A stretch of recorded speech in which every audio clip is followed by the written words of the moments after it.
PR Connections Radio presents. This episode of Evelyn's Roundtable is brought to you by Classy Communications PR and Advertising. Classy Communications provides public relations and marketing solutions for businesses, professionals, and nonprofit organizations. They can deliver the true meaning of your business with press releases, social media marketing, web development, email marketing, book publishing, and much more. Wherever your potential clients are, they can help you connect with them. Visit classycommunications.net to learn more about their suite of services that can help your business stand out from the rest. Classy Communications is your solution for business success. Hello, everyone. Welcome to Evelyn's Roundtable. This podcast highlights a host of relevant topics. Our conversations share voices of women of color, Black women veterans and veterans, allies, candidates, and elected officials, entrepreneurs, teachers, students, and others. We also explore important issues and challenges such as grassroots leadership, job training, homelessness, and mental health advocacy, accountability, male inclusion, and civics. Our mission statement is to empower all women. Do you hear me? All women to hold hands as we rise. Well, oh my gosh, this is so, everyone, y'all don't even understand. I love this woman that we have on here today. And, this is my anniversary month also, and this is really nice. And not only that, it's Women's History Month, everyone. And I really, we all got a lot on our plate, but I think women generally have a lot more on their plate. We do everything, right? We have learned to do and had to learn to do everything. And I think it's just, we need to honor our women this month. And I have Dana on here, and this is thank you for you doing this with me. And it's very much an honor to have you on here. And can you please, even though I said your name already, can you introduce yourself and just give a little background about yourself and what you're doing? What I'm doing. Thank you, Evelyn. It's fabulous to be on. I appreciate that we were able to finally get our schedules together so that I could be on your show. I love your show. I love what you're doing with it. As she stated, my name is Dana Wall-Oakley. I've lived in Las Vegas since I was about 6 years old, so almost 50 years now, if you can believe it. So I grew up here. I went to school here, obviously, so kudos to our school system. For those of you who say that Nevada's the worst, well, I disagree. The Toastmaster community, I'm a big part of. I love it. Changed my life completely. So I've been a Toastmaster about 20 years. Then I met my husband through Toastmasters. We've been married 12 and a half years now. He's a fabulous dude. Couldn't ask for anybody better. A lot of people agree with me. And I started working with Classy Communications and PR Connections because the owner is a Toastmaster and a really good friend. And I've known him for 17 years. So I started doing weekly articles for him, just for his business email campaign. And then he progressed me to being in charge of his podcast division. So we have about 11 podcasts right now on PR Connections Radio. Evelyn is one of them. Yeah, and she's having a great time, right? Right. And so I'm in charge of making sure they get on the air, making sure they get scheduled properly, making sure that I have the information on who their guests are going to be, and setting up all of that behind the scenes stuff that needs to happen to make sure that we go on the air smoothly. So our network is growing. We have another show that just started, and I have 2 shows that we had, and we lost the hosts, and we're getting new hosts. So we'll have 2 more on. And yes, I do have you. We were talking about how women do everything, right? And they wear a lot of hats. And I didn't realize before until you said it how many hats that I actually do wear. Yes. And we're actually going to have my niece slash sister is 18 next month. She's graduating from high school in May. And we're going to actually have her start working with our company, doing some of the things that I do that need to get done. So we'll have her do those. That way I can do other things and help grow the department. Yeah. Wow. Yeah. Wow. Wow. Wow. So you're pretty much a native of Yes. of Nevada. And I don't know. I just got the school system. I don't know. I don't know how many people are going to agree with you on that one. I think, I mean, just my opinion with the school system. I just think those got to do better. I think we got to do better, and it does have a lot to do with self too. It does. Yes. I have to agree with that, but it also has a lot to do with the circumstances. I mean, we're talking about different education, because different education levels, because grade school is different than junior high, then high school, and college, and then your master's. Exactly.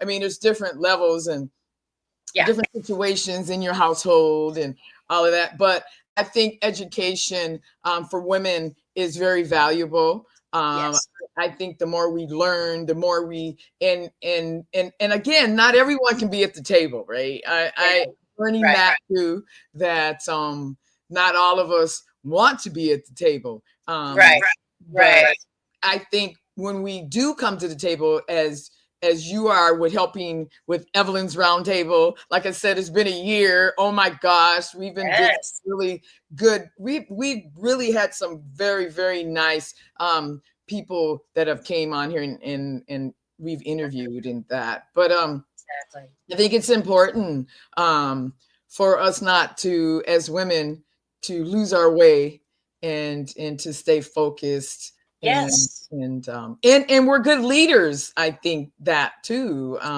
Yes.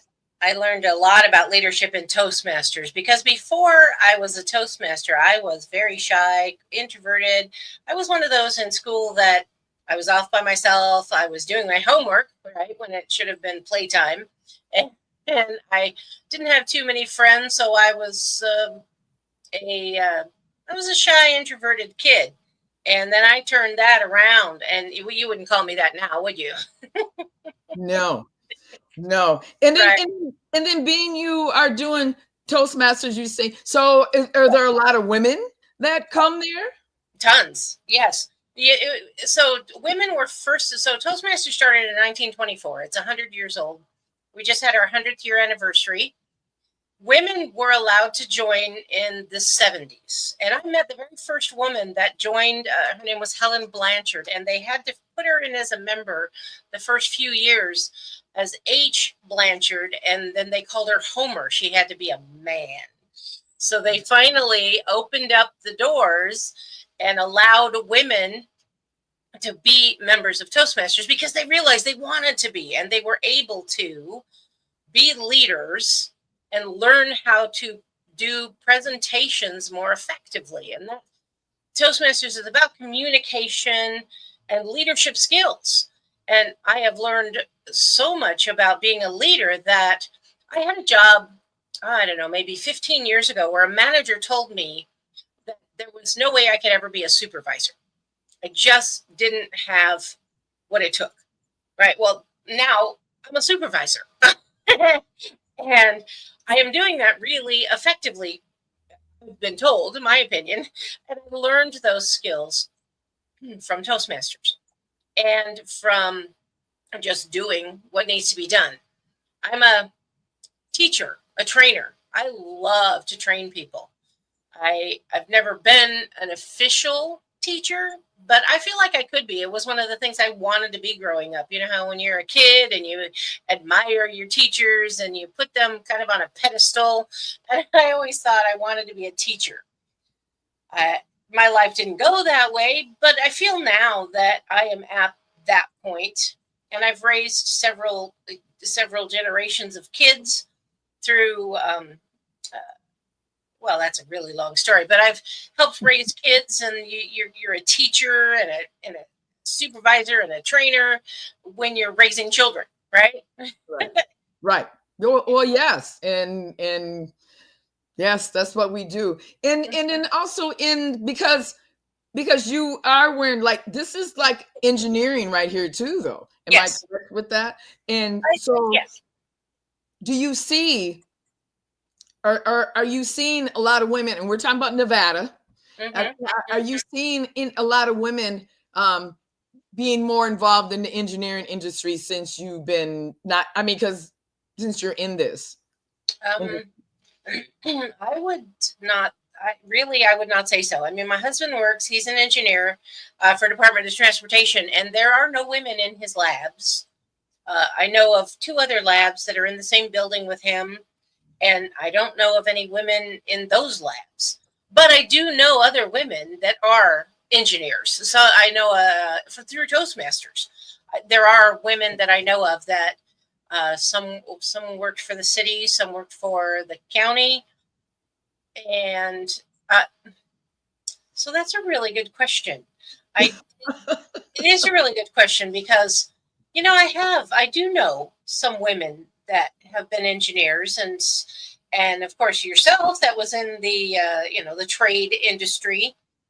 There's so I don't know why it's a little bit surprising, but then at the same token, there was a woman who was really surprised that my husband was in a supervisor position because he is a Black man. And he is a supervisor, has been many years. He's been 26 years this year at his job. Wow. And there was a woman who came into the lab, a woman of color, who was shocked that he was in a supervisor position. And I thought, why? Why are you surprised?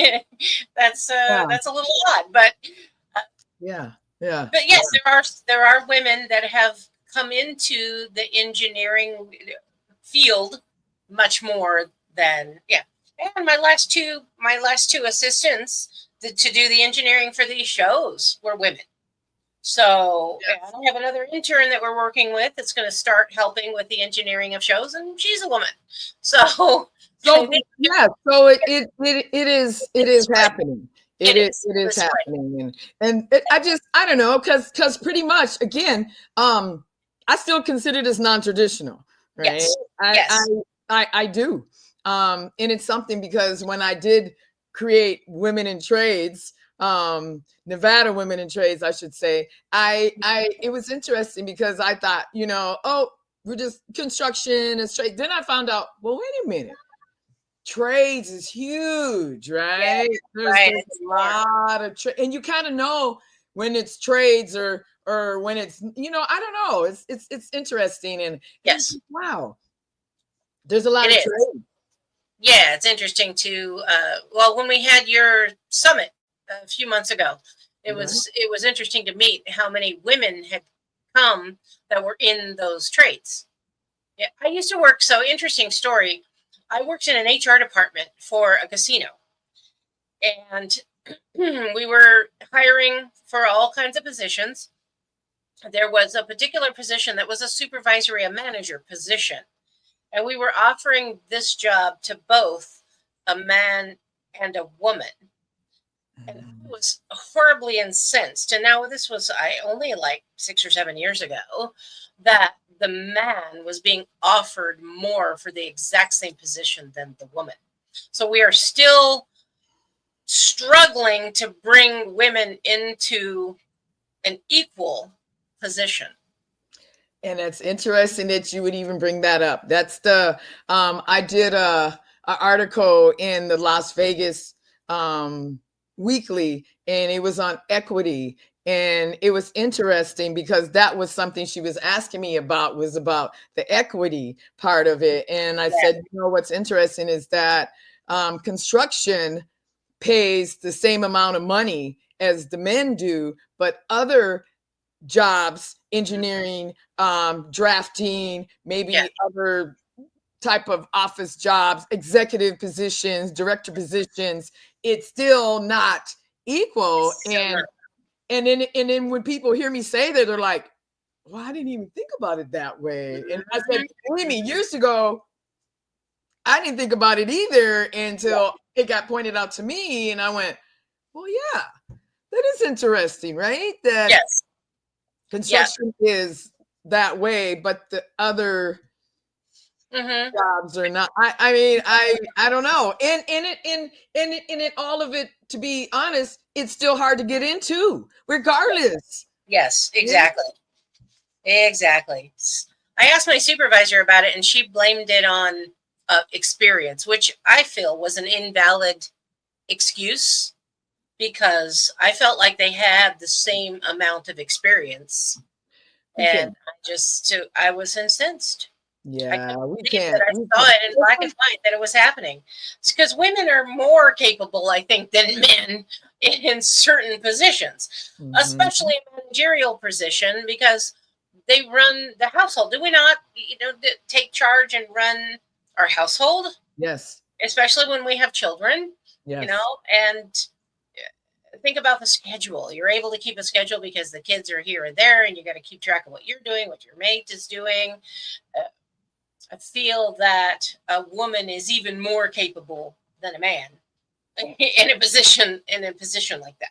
It's something, and that was one of the reasons why, again, Nevada Women in Trades is from 9 to 1, because I had to think about the schedules of women that don't have daycare, that that things are going on, you just and plus myself too, because I bring the kids to school, pick them up. So and it's something, because even with getting into the apprenticeships, I have basically asked if women come through Nevada Women in Trades, they pass everything, right? They good grades in Nevada Women in Trades. They come to you, they get the good points, they pass this test.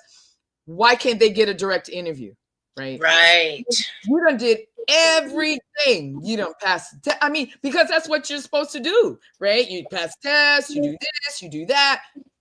To me, and then they're like, no. I said, yeah, but I'm not asking for direct entry. I'm asking for a direct interview. Yeah, she's got to pass the interview, right? Yeah. And when we think about strong women, think about how many things. So it's Women's History Month this month, and think about how many things in our history were brought about by women, right? The strong women that are smart. I would probably never be on the moon without that group of women. Help them figure out how to get a rocket out of the atmosphere, right? I'm telling you. Marie Curie with the radiation experitants, and Florence Nightingale with the nursing, and we'd all be infected and dead without sanitizing. I mean, it's amazing. And when you think back to, I read a lot of books. I read fiction, but I read a lot of books about early man, like the men, people from thousands of years ago. And they were a matriarchal society. The women were the shamans and the leaders. And they were the ones that were in charge, because they were the ones that bore the children, right? The society would not have existed without women. And it's still true today. Women still are the ones who bear the children and bring about a new generation and help to raise them. Then you have those few women that can't. They're just not capable. They don't have that mothering instinct, and so the man takes over. But I would say more than 90% of children being raised is by the women. And you are so right, because without us, there is not you. You know what I'm saying? I mean, let's really, really break this down. I'm so glad we are going here right now. Without us, baby, there is no. And there's a saying: if men were the one that were bearing children, there wouldn't be that many children around. Yes, you're right about that. We can bear the pain better than the men, right? And think about when we're sick and we still go about our day, but the women, when they're sick, they're lying like babies in bed, take care of me. Okay. Yeah. The woman, when she's sick, has to still take care of everyone else, right? We're the ones that are the backbone of society. I mean, it's been noted. It's been noted for and around the world, though, not just here in Nevada. And that's another thing. Look how many women presidents there have been in other countries. Yes, exactly. Yeah, they're far ahead. Goodness. And United States cannot seem to get that together, no matter what nationality she is. Yes, exactly. America is saying, hold up. No. And I think it's because the men recognize how much power we have, and they want to have the power, right? They're jealous. They want that power, right? So they're trying to take it away from us in any way they can. And they are, though. But yes, I know. That's what's sad is that in this country, they are. They are. You can see it in other countries where the men don't allow the women to, to show themselves in public, and they don't allow them to get educated. And at least in America, women are allowed to have education. Yes. They're allowed to have certain jobs, even if they are put down for it or not allowed to have the same level. We're on the road. We're just not very far along the road. Yes. Yeah. It's and this is something that needs to be brought up, because men were allowed to vote before women were allowed to vote. Women were property. You weren't allowed to vote or own land or own a house. You weren't allowed to have a credit card or your own bank account. You had to be married to have anything. That was all the way up until the 1940s or 50s, right? 1940s or 50s. We were over 200 years old by then, right? When did we come here? In 17, we didn't come here until 1400. Okay, so right. But yes, but still. Yeah, exactly. So the matriarchal society was stamped down, and men took over because they were They were jealous. They wanted the power. They wanted that power away from us. And they're physically stronger to take over too, abusive way. Let's not forget about all that. Right. Because we know that abuse is not to say that you or me, but I'm saying we know that that's part of it, either mental or physically, to oppress women.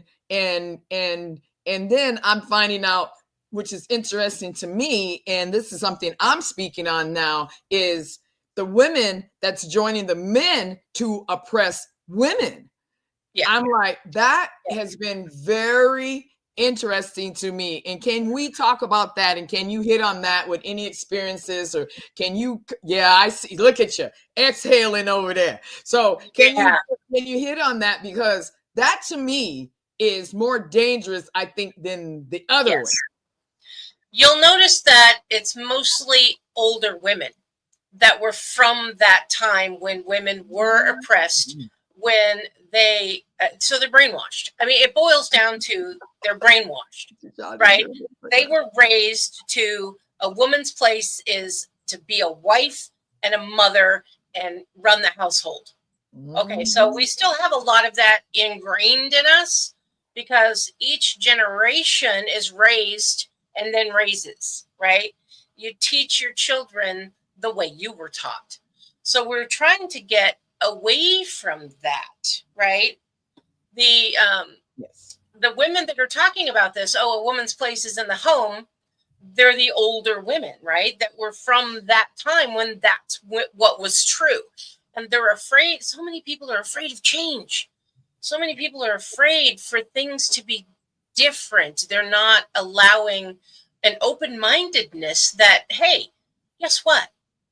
that was 50 years ago.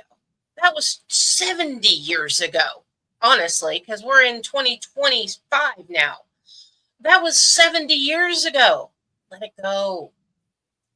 Things change. We have got to come into, it's the same concept with people talking about this AI.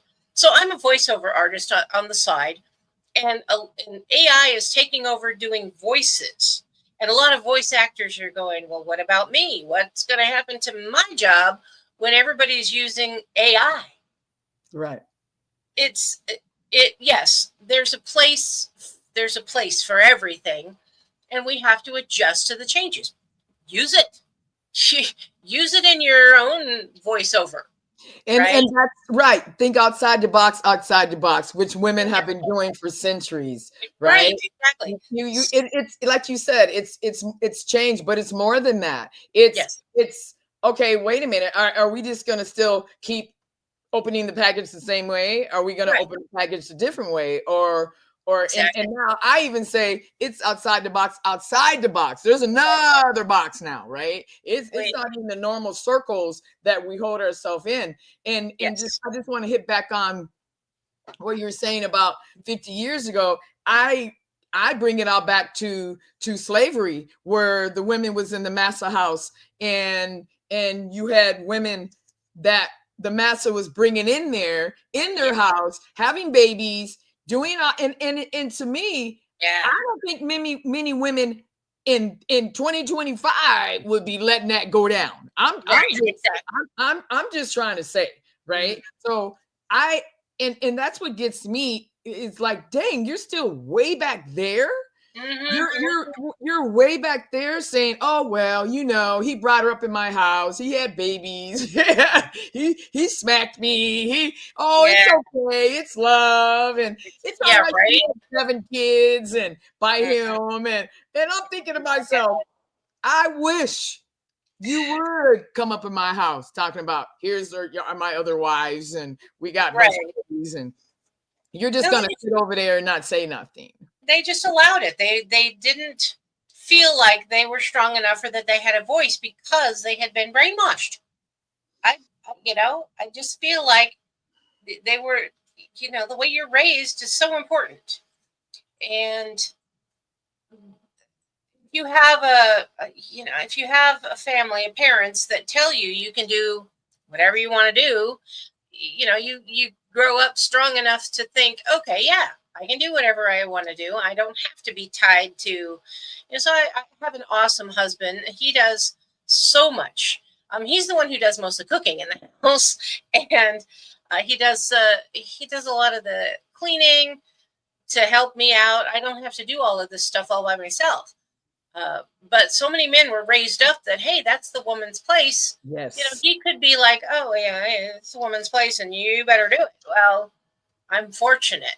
Right. Yeah. But we have a voice, and not enough women are using their voice and being strong enough to say, hey, what are you doing? Right. We've discussed, my husband and I, we've discussed that if either one of us ever hits each other in anger, we're done. So we don't. No, we don't argue. We don't fight. There's no reason for it. We have a great relationship where we use feedback and conversation, right? So there is no reason for abuse. No, and no one should be putting up with that. No, you shouldn't put up with it. And it's hard because everybody, and we're all not in everyone's situation here, but women that are going through that, any woman that's listening right now, there is a way out. You can call a mentor, a support team. You can even call the police. You can, there's things you can code word women. I mean, there's situations, and it's easier to say it again from looking out, looking in. I totally understand that. And it's not like I haven't been in relationships that were a little too sticky myself. Right. And, but again, I think everybody has a line in the sand too, that they draw and say, okay, I'm strong enough. And it's, and another part I think is sometimes you have outsiders that are mentors and support groups. And I think for me, that's what I went out and found. right? Ah, yes. It wasn't so much because my intermediate family, but we all are kind of like spread out here in Vegas and everything. Yeah. It's not the same when I call them and talk about what I'm doing versus my mentors from the veterans. I got good mentors. Yes. Lee is a very, very good mentor of mine for the veteran women. And so it's something that I can call these women up and be like, hey, Yeah. even you, because, I've been with you too, Yeah. And, Yeah, absolutely. and it's hard because not all women have that because we have been hurt because we have said things to other women, and next thing you know, the whole internet or Facebook, and they going on Facebook talking stupid, and I'm like, this is not how we do each other. We should be supporting each other. I love your mission statement about holding hands as we rise. We can be a strong support for each other, right? If you're strong enough to say, okay, this is wrong, then you can go to somebody and say, help me. What do I do? If you don't know what to do, you can go to somebody and say, can you help me? And we should be helping each other instead of knocking each other down. It's like that story with the crabs trying to get out of the pot, right? Yeah. And the ones that are at the bottom keep pulling the ones that are almost out back down. Why should we be like that? We should be helping each other get up out of there. And right. And in an abusive relationship, there is no reason to stay in that abusive relationship. You think, oh, he loves me. No, he does not. That is not love. So, yes. And even the crabs in the barrel, that's something too, because that is exactly what is happening in this state. Yes. I've been doing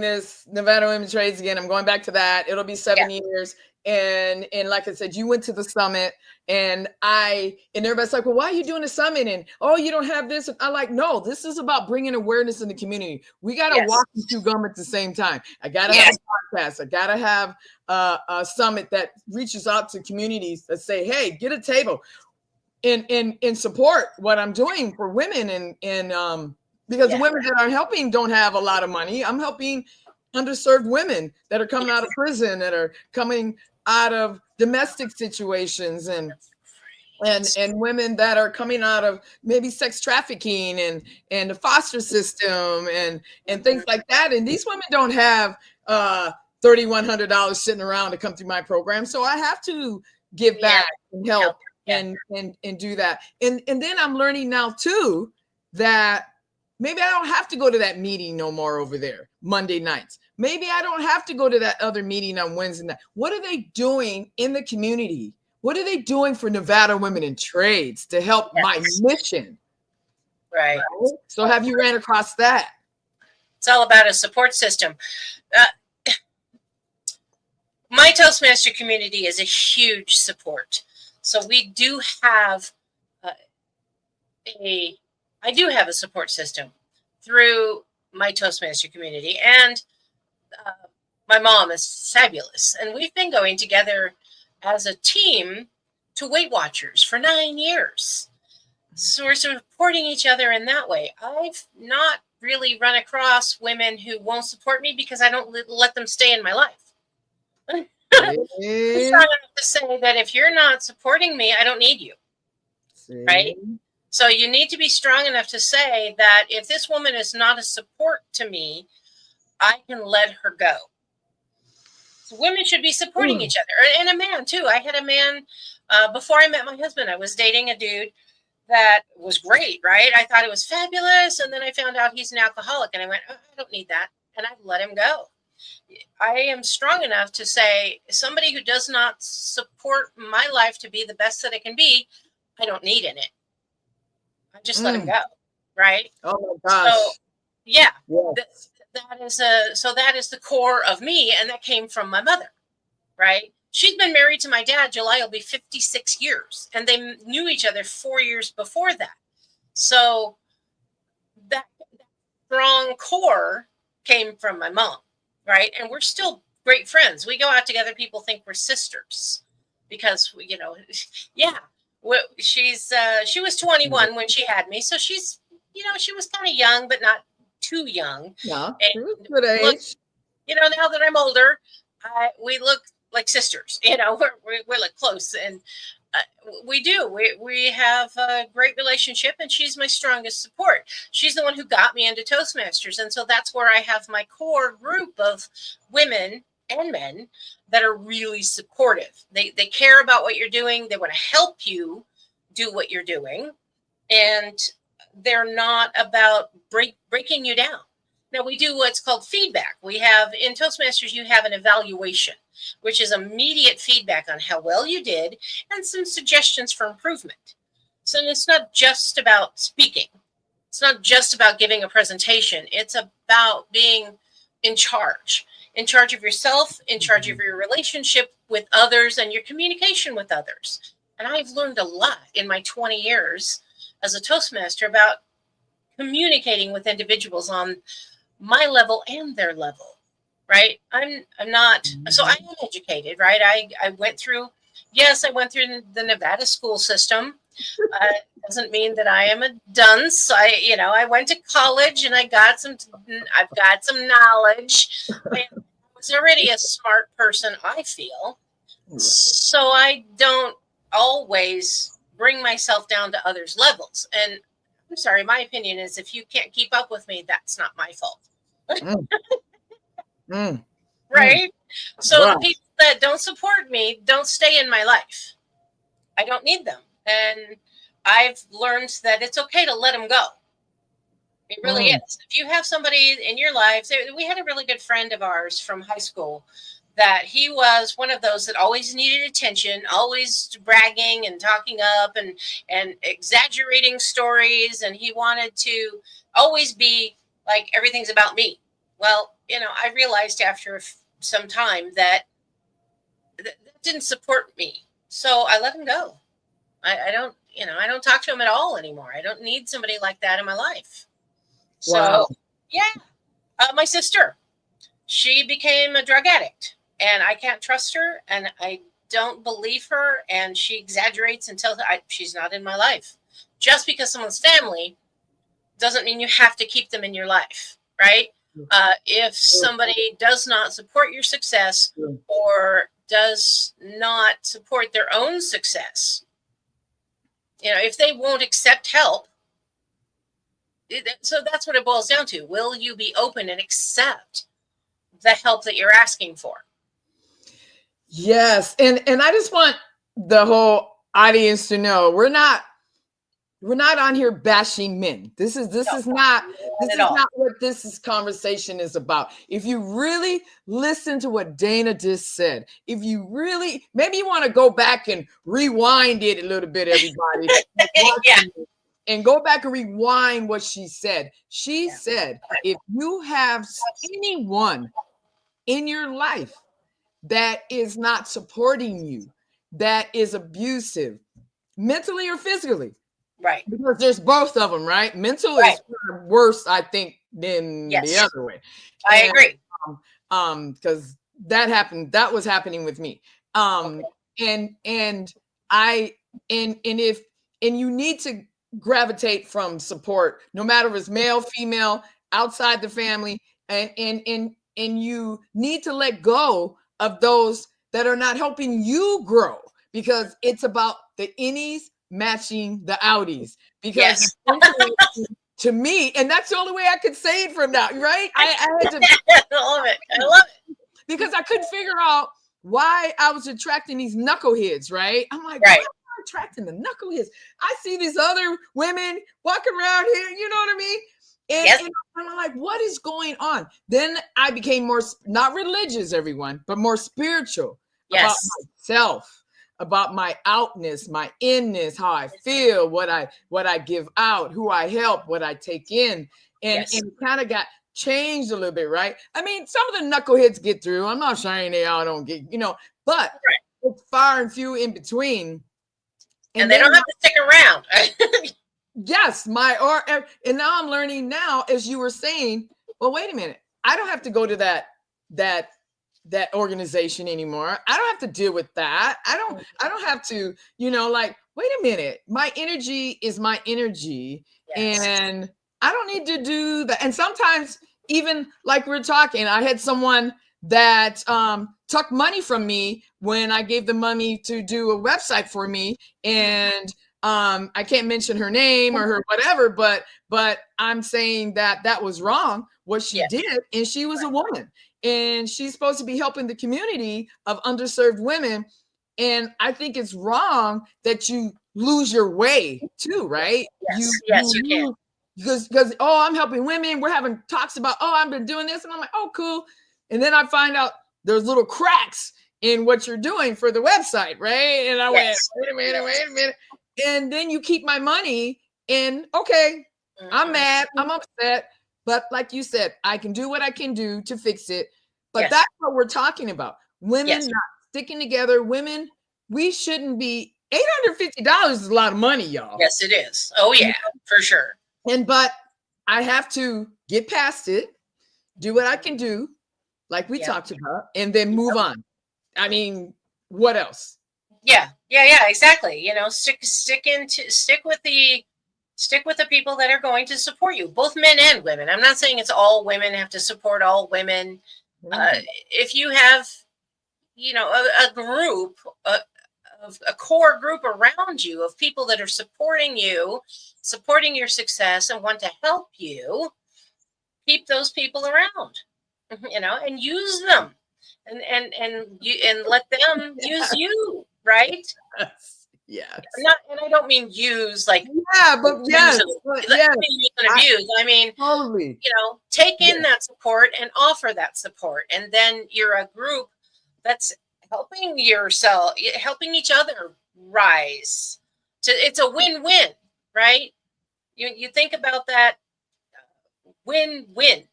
Help you both win, not I'm better than you, or I'm going to help you to help me win and forget you. No, that's not what support's about, right? If you've got somebody that's only in it for themselves, have a nice life, I like you, but that's not supporting me. So because karma is real, y'all. Karma is real, everybody. I'm just trying to tell you, it might happen. It might not happen when we want it to happen, but I'm gonna tell you, you cannot do mean things out here and karma don't come back and smack you in the face. I'm just saying, y'all. And it smacks you harder than what you gave out. That's the other part. And I'm putting it in the universe to say it because I am a true believer of that. Well, this has been such a beautiful conversation. Oh my gosh, we went here. We were binging off the walls this morning. Yes, all over the place. And again, I just want to say, happy Women's History Month. We're starting it off strong, ladies. And to know your value. Oh, I just got chills, y'all. Know your value in your worth, because you are worth. You are self-worth, everyone. Yeah, you might not live in a mansion. You might not, because me, to really be honest, I think me and Dan are not, Dan, we're not living in no mansion, y'all. But stability is important, is what we need to say. But just because you don't have this, but long as you have what you need at that time that space, everybody, is so important for the mental peace and the heart peace, right? So do you have anything else you would like to say or comment on before we jump off? There was actually something I was going to say, and it's kind of just gone out of my head, but it is Women's History Month, and we want to remember that, yes, women are important. Women are strong. Women also need support, right? And you can have that core group around yourself as that support that you need. You don't have to do it alone. You don't have to reinvent the wheel. You can call upon that core group, and we should be helping each other and supporting each other. Remembering Women's History Month, it's about women, but you don't have to do it alone. And I've got great relationships. My husband is awesome. I wouldn't trade him for anything. So we have a great core, relationship. And he makes me happy. I make him happy. We help each other. We have a great core. So it's okay to have a man, and men are an important part of the society, but they need to remember that women are too. Yes. And for Women's History Month, we need to remember those great, strong women that have gotten us to where we are. And all our ancestors, y'all. Yeah, we wouldn't be here without them, y'all. I'm telling you, leading the way. And I want to tap into that. Hey, women, a direct message. Just because it's not you, you're not going through it, and it's not whatever, oh, that's not me, that's not that. Still, if you can find a couple minutes to say, yeah, it's not me, I'm not going through, but hey, queen, I love you. Here's my support. I might not can't give you any financially, but here's a phone call, here's a text. Hey, I'm checking in on you. Because as women, we are very emotionally go through a lot. Yes. I remembered what I was going to say. Good. You deserve it. Love yourself. Let others love you, because you are worth it. Wow. And I think we should end on that one. Ooh-wee. That was so powerful. Oh my gosh. Ooh, chills again, y'all. Woo. Thank you, Evelyn. I've had a great time. And we should do this again. Oh, we're gonna have to do this again. I want everybody to watch Evelyn's Roundtable every first and third Wednesday of the month at 7 p.m. on YouTube. We're on LinkedIn. We're all over the place. And thank you, Dana, for all radio. You're welcome. And all you do for me. And we're going to close with our mission statement. And I'm going to say this time, support, but we empower all women to hold hands as we rise. Thank you. Thank you. All right. PR Connections Radio thanks you for watching this podcast. Check out more episodes of this show and our others at prconnectionsradio.com.